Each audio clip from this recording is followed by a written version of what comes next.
The mountains of Kunar, Afghanistan, were merciless. Snow fell like ash, burying the rusted remains of Soviet tanks that had once tried to tame this land.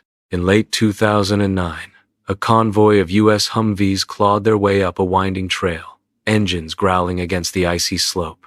Inside, weary soldiers stared out at the ruins of an old Soviet stronghold, silhouetted against the blood-red sunset.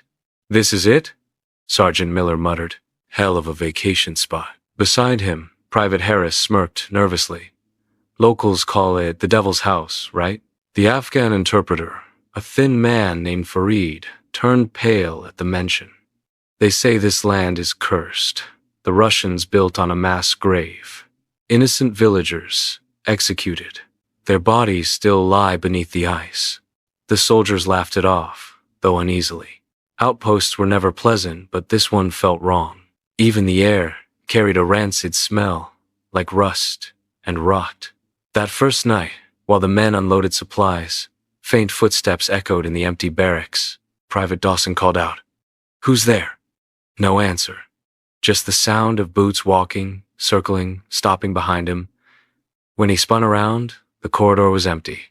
2 weeks passed in restless silence. Soldiers grew accustomed to the occasional whispers on their radios, the flickering of lights, the doors that creaked open in the wind. They blamed fatigue, stress, anything but ghosts.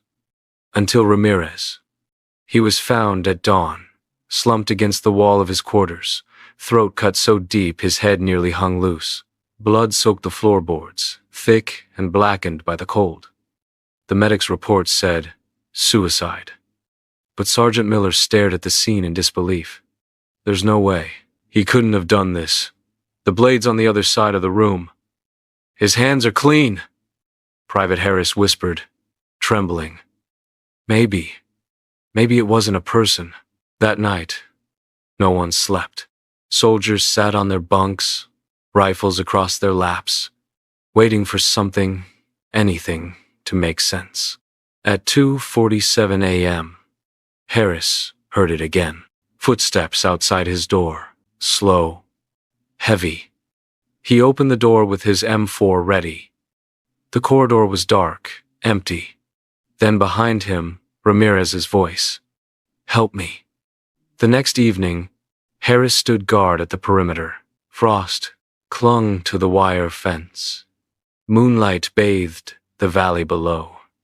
That's when he saw her. A woman, barefoot in the snow. Her white dress was shredded, her long hair tangled with ice. She stood just beyond the wire, unmoving, her face turned toward him. "Stop!" Harris shouted. His rifle trembled. The woman stepped closer. Half her face was burned, skin melted into muscle, teeth exposed in a permanent grimace. Her eyes glowing locked on his. Harris fired. 3 shots cracked the frozen night. When the squad rushed out, she was gone. Only footprints remained in the snow. They led 10 paces forward, then stopped. No turning back. No body. No trace. Sergeant Miller bent down, tracing the tracks with his flashlight. His voice cracked. "She didn't walk away. She just vanished." Farid, the interpreter, backed away from the fence. "I told you," he whispered. "This land remembers." Snow hammered the tin roofs all night, a steady drumbeat that masked other sounds until Private Dawson burst into the command room, pale and shaking. "There's blood," he stammered. "Downstairs. You need to see this." Flashlights swept the lower bunker, the old Soviet supply rooms now converted into storage. The soldiers froze. The walls were smeared with dried, rust-colored streaks.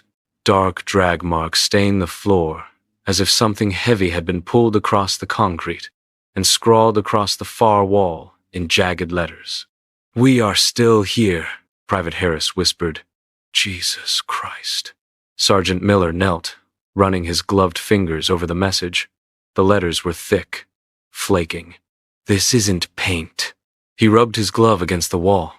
It came away dark red. Blood. The medic swore softly. "That's not fresh.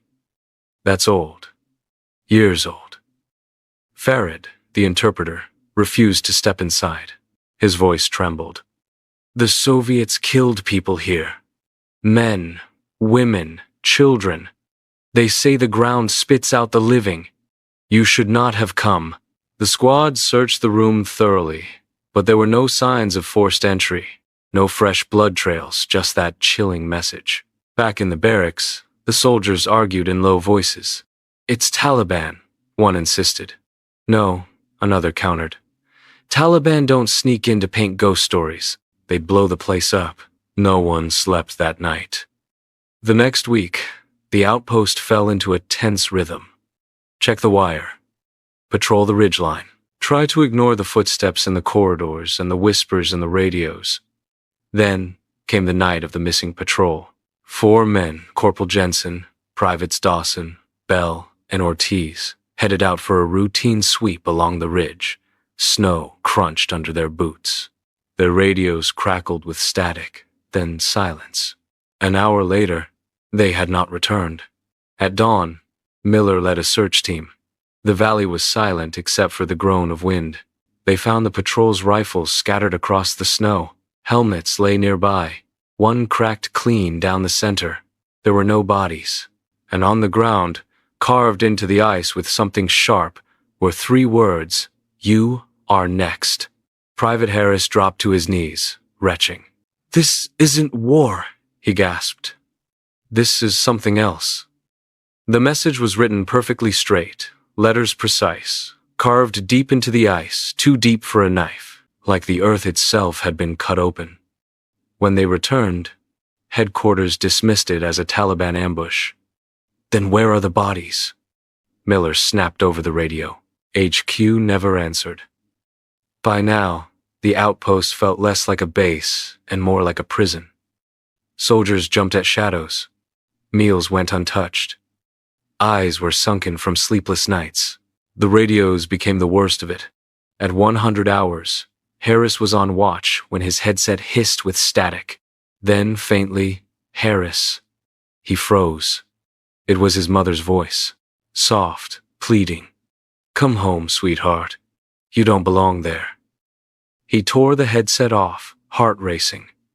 But when he checked the logs, no transmissions had been recorded. The next night, it happened again. Dawson's voice. This time the same Dawson, who had disappeared. "Help me, Harris. I'm so cold.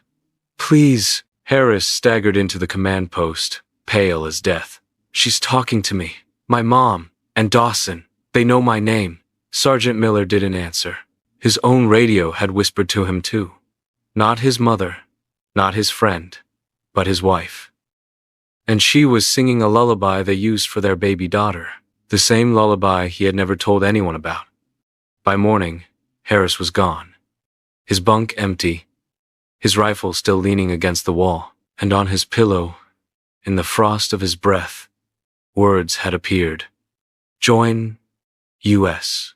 The storm came suddenly. A blizzard rolled down from the peaks, drowning the outpost in white silence. When dawn came, the men staggered from their barracks and froze. The snow wasn't white anymore. It was crimson. From the wire to the valley below, the entire slope glistened red, as though the mountain itself had bled during the night. The metallic stench of iron filled the air. "Dear God," whispered Private Bell. Sergeant Miller knelt, scooping a handful of the snow. Melted on his glove, the flakes left behind streaks of blood. Not paint, not rust. Blood. Before they could react, the screams began. From the valley below, high-pitched wails rose up, twisting in the wind. Shadows moved between the trees. Dozens of them. Miller swung up his rifle, spotlight blazing. The beam revealed a line of faceless figures trudging up the slope. Dark, hollow shapes, their uniforms torn, their heads smooth like mannequins. But among them something living, a man in a black mask. He dragged a limp soldier by the throat, disappearing into the storm. The spotlight flickered, then went dark. By the time it came back, the faceless army had vanished. Only the blood-stained snow remained. 2 days later, Reinforcements arrived. A secretive team, CIA, not military, dropped in by helicopter, their faces hidden by balaclavas. They ordered the soldiers confined to barracks while they scoured the outpost. Hours passed before Miller was called down into the lower bunker. What he saw made his stomach turn. The investigators had found a hidden trapdoor, sealed beneath rusted crates. Beneath it stretched a tunnel, old Soviet concrete, lined with iron doors. Inside, the air was heavy with decay.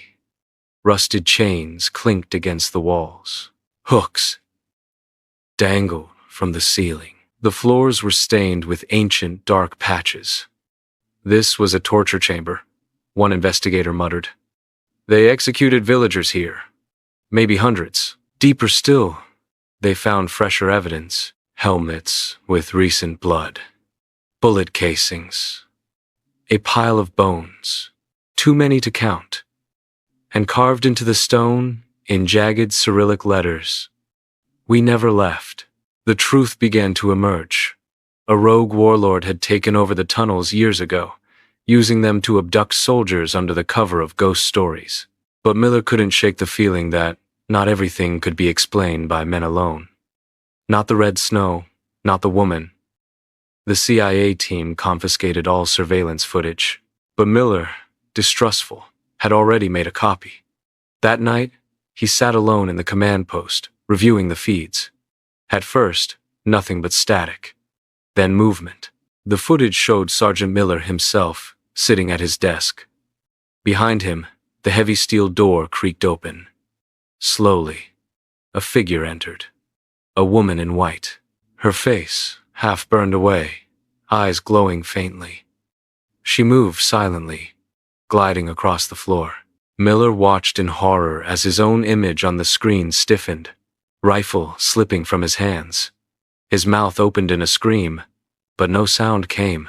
The woman reached out, fingers stretching like claws, and pulled him into the darkness.